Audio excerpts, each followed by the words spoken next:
Compare, chi dovrebbe salvato?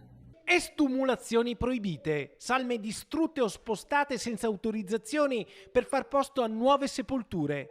Con questa accusa i carabinieri di Gioia Tauro hanno arrestato 16 persone tra Reggio Calabria, Milano e il Vicentino.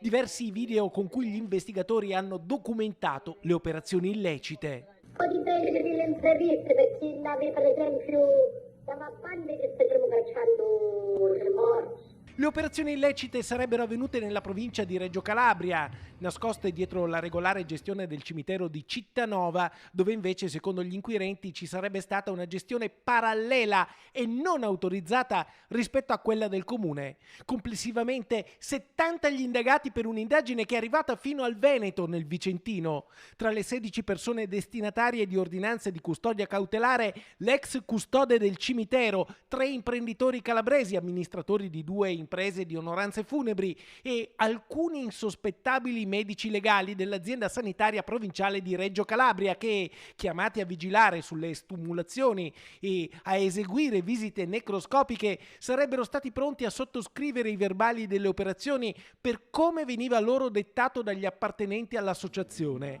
Altre volte, come documentato dagli accertamenti tecnici compiuti dai carabinieri, i verbali sarebbero stati compilati senza che il medico legale fosse presente sul luogo. Per 5 di loro il GIP ha disposto la misura cautelare degli arresti domiciliari. Uno di questi medici legali è stato raggiunto dai carabinieri nel Vicentino, ad Arcugnano, dove si trovava accidentalmente. Oltre 460 le salme di cui si sono perse le tracce, soppresse o distrutte dagli odierni indagati che negli anni sono arrivati anche a impossessarsi dei tributi cimiteriali regolarmente versati dai cittadini, ma mai arrivati alle casse del comune e dello Stato.